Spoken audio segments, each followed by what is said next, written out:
Welcome to the 2020 Global Peace Film Festival panel. My name is Kelly Devine. I'm the Artistic Director. Along with Nina Strike, the Executive Director, we are delighted to present this year's festival virtually. We are so honored to have on the panel Dr. Michael Nagler, Director of Third Harmony, joined by Ambassador Chowdhury and Sarah Nahar. Please be sure to check out the Global Peace Film Festival website, peacefilmfest.org, in order to find out more about this film festival, this film, and all of the events of the film festival. We begin the film festival September 21st, and it runs through October 4th. And now, let's start the interview. Thank you, Kelly, and welcome to our guests. And I'm going to start by asking Dr. Nagler to tell us a little bit about the film, and then ask both Ambassador Chowdhury and Sarah about their relationship to the culture of peace. Thank you so much, Nina. This is a delight to be here with you and my other two friends, and you, Kelly. I really had a desire to do a film on nonviolence many, many years ago because it's such a missing category in people's minds, and they see episodes of nonviolence happening right in front of them, and they don't kind of recognize it because they don't know what to look for. So I have long felt that the most effective thing we could do to bring in a culture of peace would be to raise awareness of nonviolence and what it is.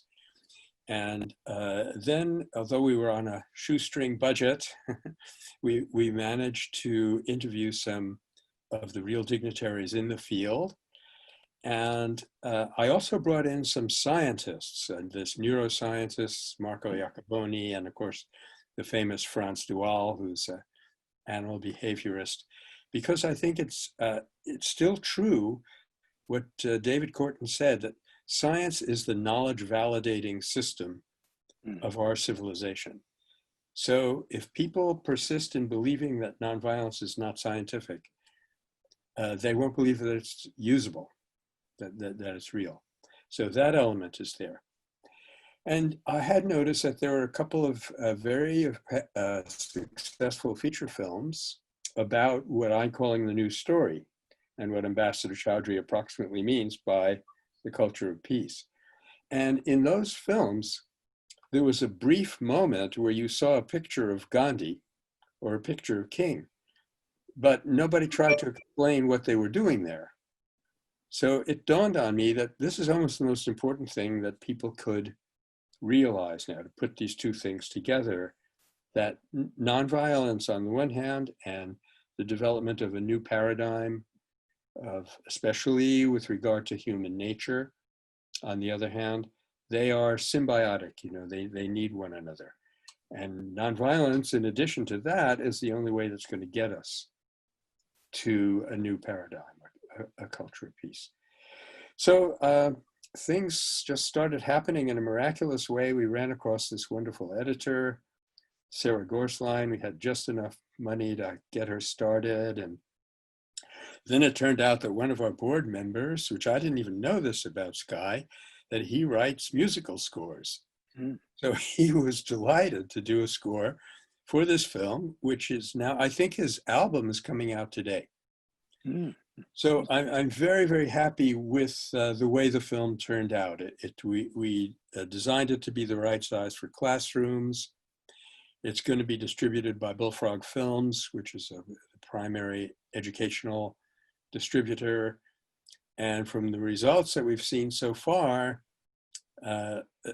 even from my daughter, wrote me a beautiful email about it. We really have high hopes for the film, and we expect that it's going to get pretty wide distribution. And more importantly, for all of us, we expect that it could help change people's outlook and give them a more systematic and in-depth concept of what nonviolence is. And Sarah, you're in the film, so do you want to talk a little bit about your role in the film, and also tell us about your work?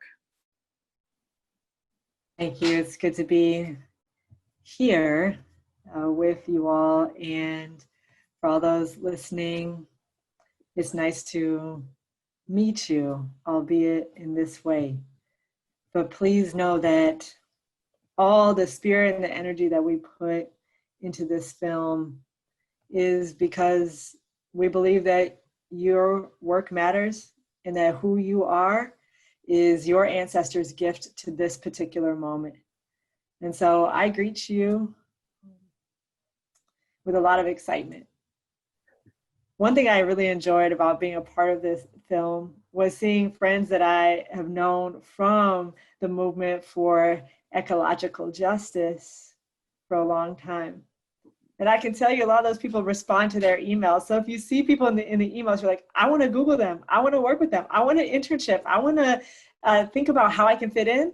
We're real people and we will really answer our emails. And so that's one thing I really liked about the film is that it brings, like we are in a long lineage of the history of this, and we are currently making history and herstory and all the types of stories that will help us together imagine what it means to share the planet with people with different and similar truth claims. I think I talk a lot about that in the film because I know that part of the culture of peace means that there may be more conflicts because we are committed to not eliminating each other lethally.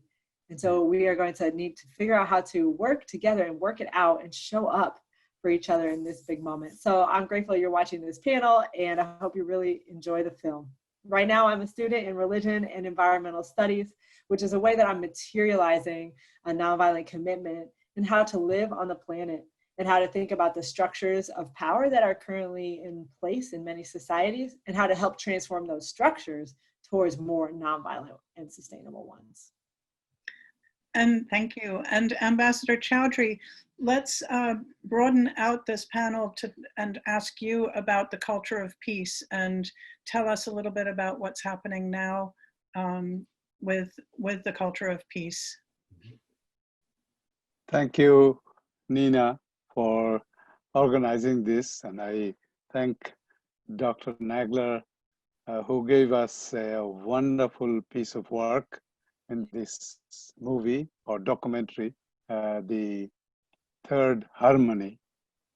And as he said that he elaborates and brings in nonviolence and the culture of peace as an interface, I believe that the culture of peace and nonviolence are like two sides of the same coin. And when the Cold War was coming to an end, the humanity was very encouraged that maybe at last we have come to the longest sustaining war. Though there was many cases, not much physical violence like other wars, but it was happening, and we were thinking that we need to. When I say we, I mean the civil society, the United Nations, and humanity as a whole. We were thinking how best to make this potential peace sustainable, how it can be long-lasting and enduring. So that is when the concept of the culture of peace started emerging. And so UNESCO had its constitution based on the core thinking that if the wars begin in the minds of men, it is in the minds of men that the seeds of peace will be sown. So this philosophy was restricted in the UNESCO precincts. But in 1996, I became the ambassador of Bangladesh to the United Nations.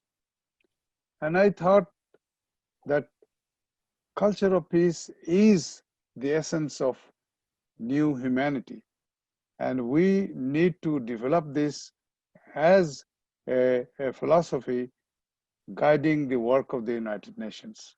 We have, of course, peace is one word which is repeated time and again in the Charter of the United Nations. But as I say, that those peace is a kind of going to end conflict, going to monitor peace treaties, things like that. But how bring in a change? Because we have seen time and again, same conflict keeps on coming.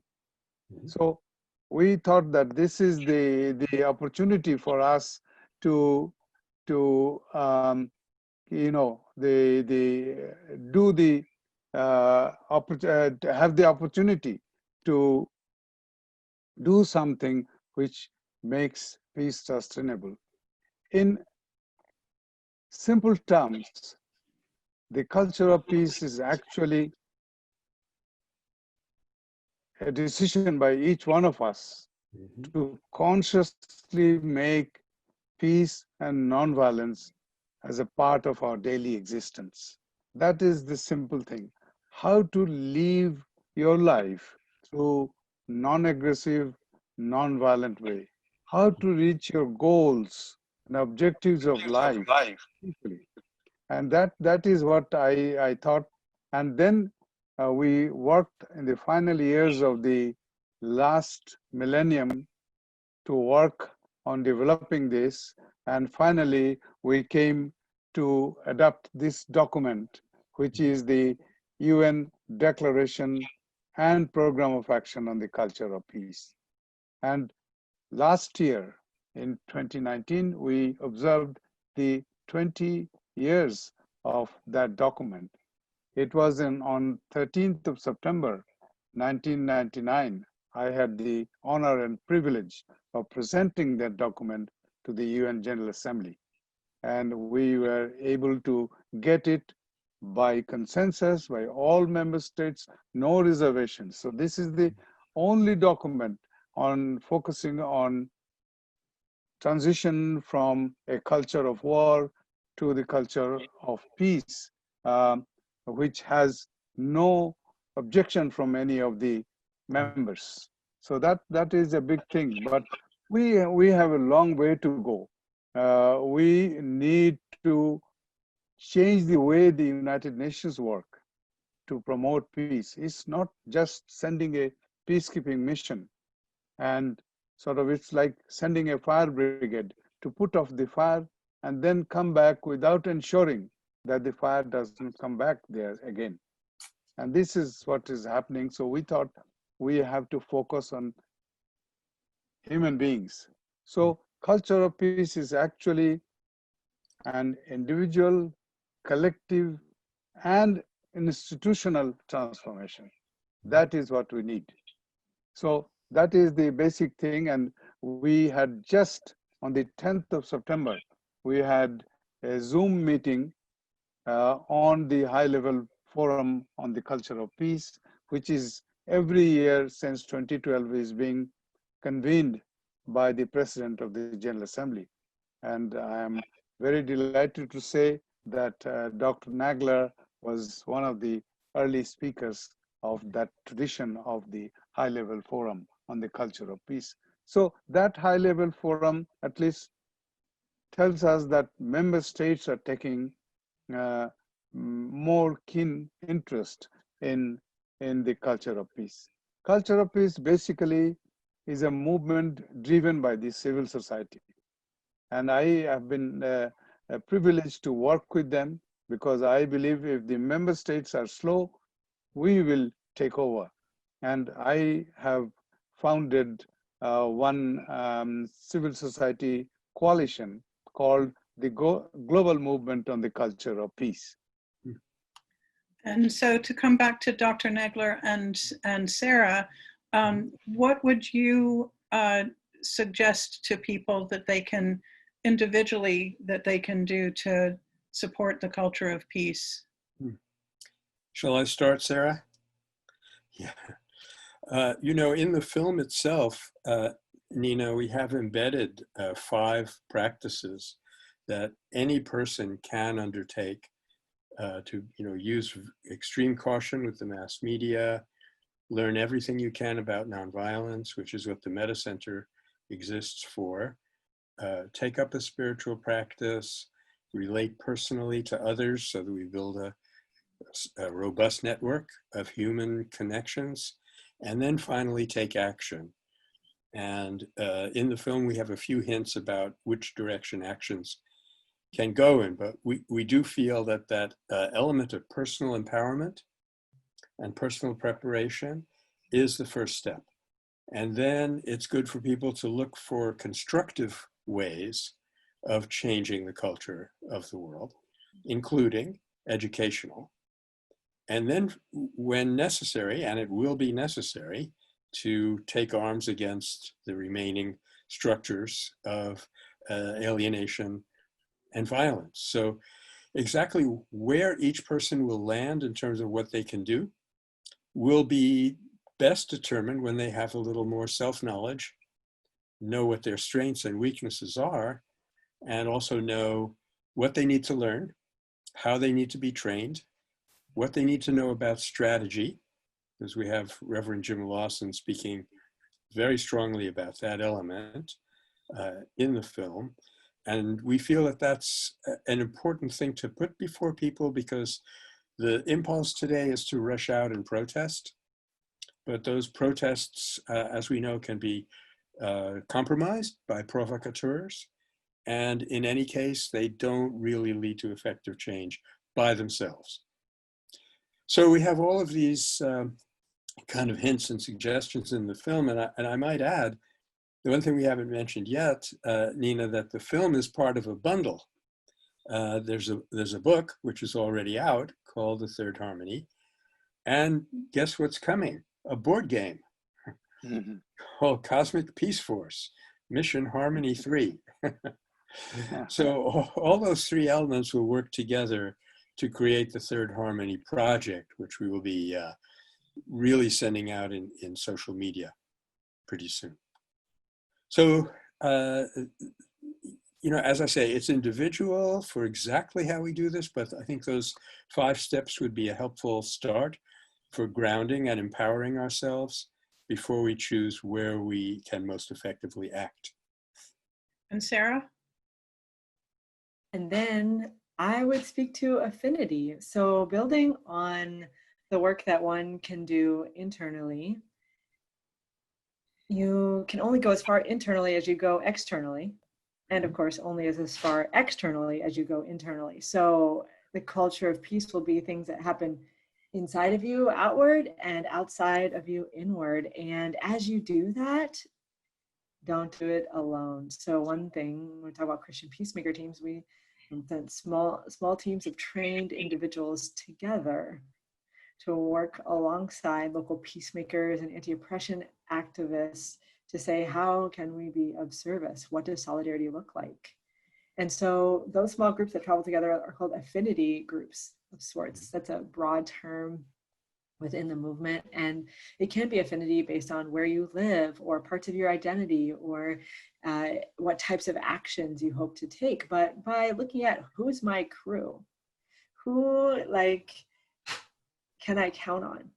And how can I be someone who's trustworthy in supporting someone else as we do this work together is really important. And affinity groups then can show up in various ways that can be extremely helpful to both the protests that Michael talked about, but also in times of great need. That includes the disasters, many of which we're seeing right now, and also assisting people to think about how we want to change our systems. So it's interesting to say, but as individuals, we need to do our own work. And then at some point, stop thinking like individuals and think in part of as a broader movement, because we don't need any more peace cowboys or heroes. We need people who know how to build teams, work together, reflect, and be willing to really show up for that which gives them hope, and with a confidence that even when things are very chaotic and confusing, that they're committed to reducing harm no matter what. Thank you. And so one thing that you touched on, Sarah, is training. And I think nonviolence training is such an important aspect of activism. And Reverend Lawson referred to this in the film. And actually, Michael, you went back historically in the film to discuss how Gandhi's, how the Salt March didn't just happen, that it was years of training. So would anybody like to jump in on that subject? I will jump in, Nina, if you allow me. Please. I will start by quoting Mahatma, as you mentioned about the Salt March. He said, and I quote him, "Nonviolence is the greatest and most active force in the world. One cannot be passively nonviolent. One person who can express ahimsa, that is nonviolence, in life exercises a force superior to all the force of brutality." And I think that tells what nonviolence is. It is a powerful but soft force which surmounts bigger obstacles, bigger challenges much more easily, non-aggressively than anything we have in our hands these days. And Dr. King, Dr. Martin Luther King Jr., when he received the Nobel Peace Prize, he said something very, very profound. And it was like, he said, this prize that he was getting is a profound recognition that nonviolence is the answer to the critical political and racial questions of our time. And then he went on to add the need for man, and these days we say person, people, to overcome oppression without resorting to violence. That's a very important message that he gave, that how you don't have to be violent to come out of oppression. And that Mahatma Gandhi showed, he showed, and Nelson Mandela showed. And that is the strength that we have.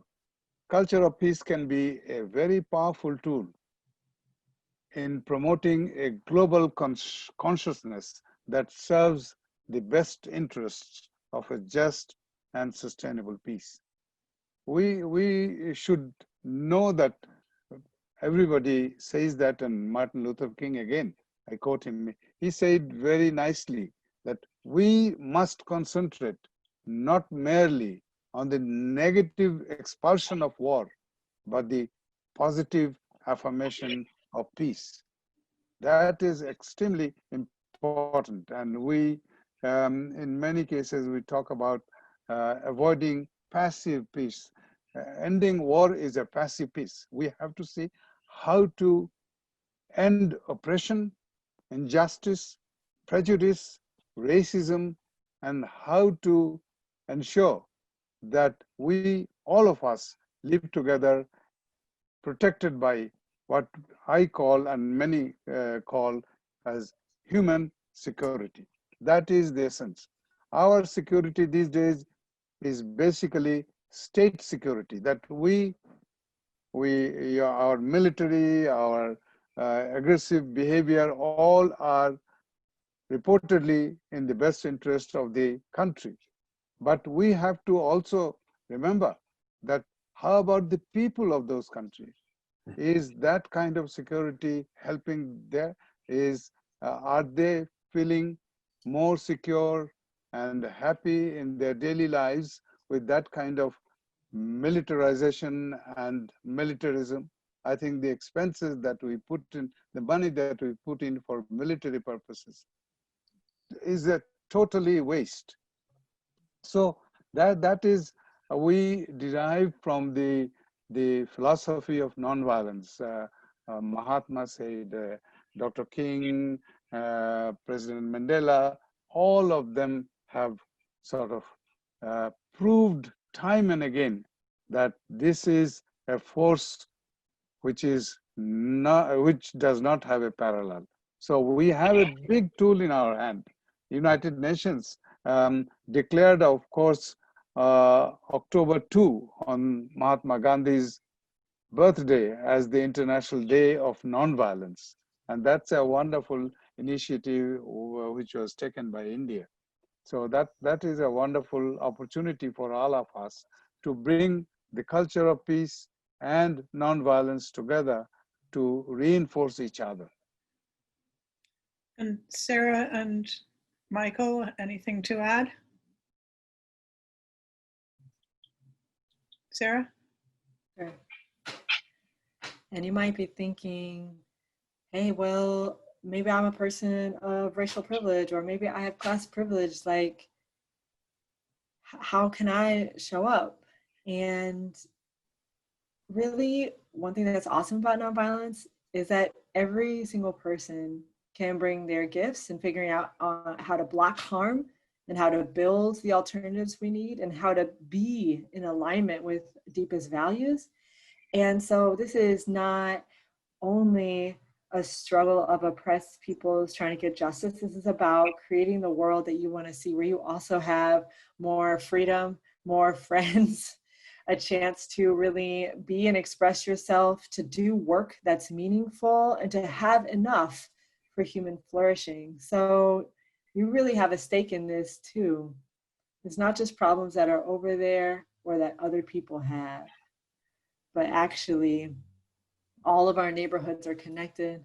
All of our globe is connected. Mm-hmm. And so none of us are free until all of us are free. So you finding your way into the movement is a really, or if you're already in the movement, you keeping on with it is really a service for yourself as much as others. So bring your power, bring your privilege, bring your questions, and continue to get curious about how you might best be able to assist in the creation of the culture of peace, both where you live and in conversation with a lot of places. And that will take some training, everything from bullet dodging training to understanding how oppression works, to looking at how your personality is when you're calm or when it shifts in times of crisis, to understanding more about geography and spiritualities and things that people hold dear. All of this matters for a culture of peace. That's what I'll add. Thank you. So Michael, I have a different question for you. As a first-time filmmaker, what surprised you along the way? What surprised me was that it happened. It actually worked. That's true. It was wonderful to see how the people and the resources that we needed showed up when we needed them. And at times when I was wondering whether this film really was going to do its work, whether it was going to be well received, I remember we showed an early version of it to a woman who had recently been the executive director of the Fellowship of Reconciliation, which is the most venerable peace organization in the country. And she was in tears at the end. And she said, I just want to watch it over and over again. And our score writer, our music director, Sky, who said, I've watched this film about 148 times now, because he had to, correlate everything. And he said, I can't wait to watch it again. So, yeah, it surprised me how everything came together and how I was able to develop and hold on to the feeling that I am not doing this. That I am some kind of aperture, if you will, some kind of vehicle for something that the world desperately needs. And this is what people have said to us most frequently about the film, is that we need this more than anything right now. And just to touch on the topic of training that you ended up with, Sarah, I'm happy to say that a lot of organizations are stepping up to the need for training right now. We have some of them being coordinated by the Shanti Sena Network, in Michigan and others, you know, DC peace teams. We're going to need that because I think we are, you know, we're heading into rough waters here in the US. And so I guess the last thing I would say, Nina, though I don't think you asked me this, is where people can go from here. I think probably the best single place that I could recommend from our point of view is the Meta Center website. We'll be having news about the film, about the board game, and so forth. And that's Meta with 2 T's, the Buddhist one, not the Greek one. So it's Meta Center. metacenter.org. And I'm sure Ambassador Chowdhury and Sarah will also have resources that they can suggest. So that was actually my next question. So we do have to wrap this up. And Ambassador Chowdhury and Sarah, if you could add if there are any resources you would suggest for people. Yes, I would very much. Ms. Nahar, would you like to go first? Go ahead. Sort I'll of take jumped in too early, No. maybe, because That's Nina, all right. both of us. I'll take the last word. Okay. Go ahead. Thank you. So I would say that remember, Dr. Nagler, at one point we decided to. You said that my film is coming to fruition and we'll show, and then you had bigger thoughts and you expanded the film and finally it arrived. So I'm very happy. We wanted to show it at the UN and also at the Soka University of America, where I teach the culture of peace. But it didn't work. And now I'm very happy that Nina, again, another co-collaborator or co-activist who has picked up this opportunity with the Global Peace Film Festival.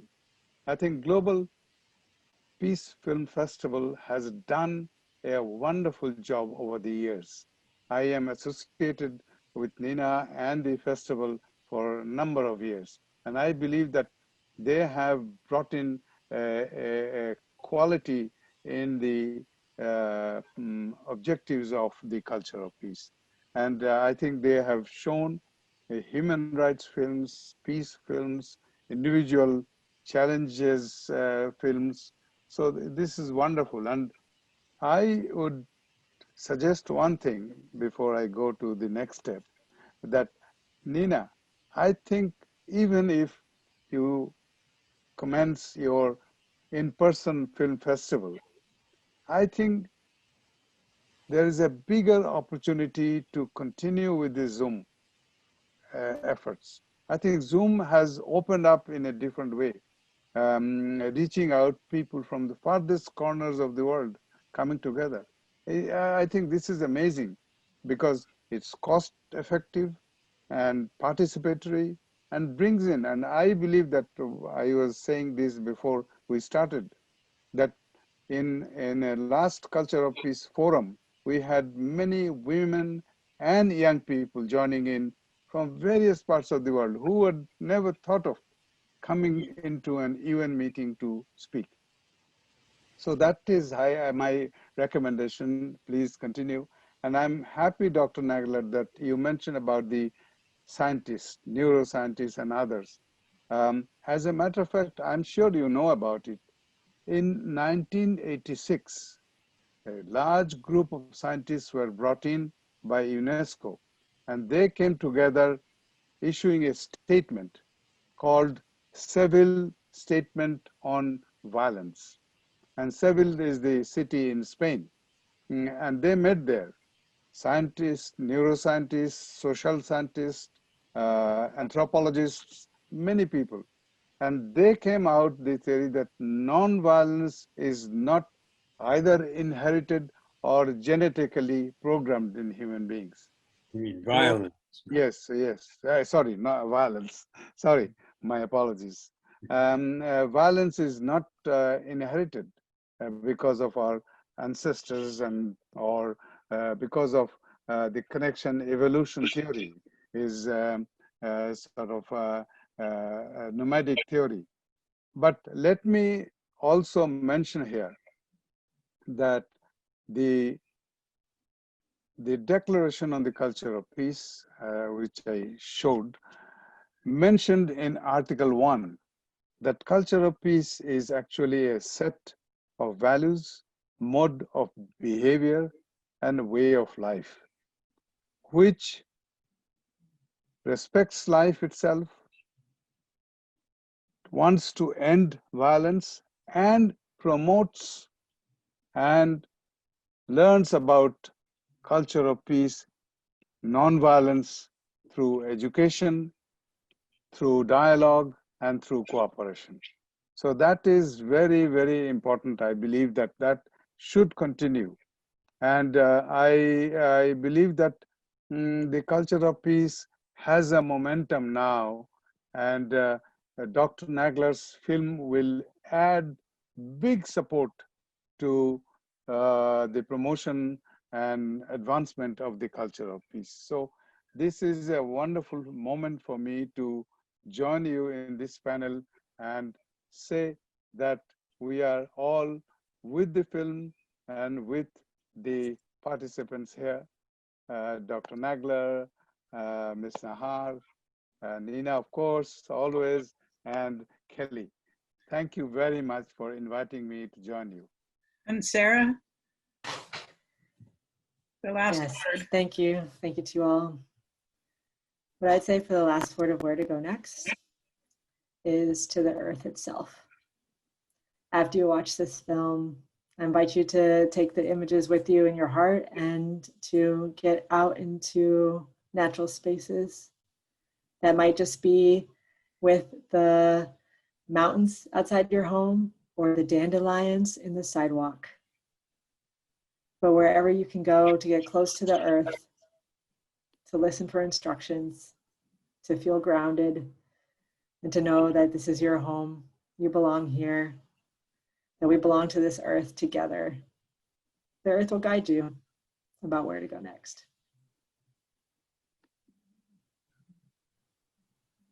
Thank you so much. That was a beautiful way to end things, Sarah. I really appreciate everyone's insights, the way you all underlined that peace is not a passive activity, that training is important, and that showing up is a really important first step for all of us to take. So thank you for all of those insights. If you want to find out more about the Third Harmony, again, the website is here, the metacenter.org/Third Harmony, and you can find out more about the film and all of the coming attractions related to it. Check out all of the other programming by selecting the Watch tab on our website, peacefilmfest.org. We also have tabs for community resources so that you can learn about what's going on in your own backyard if you're in the Orlando area, and check all of those resources out. And again, we thank you for watching, and thank you for your help in making our world a more just, peaceful place.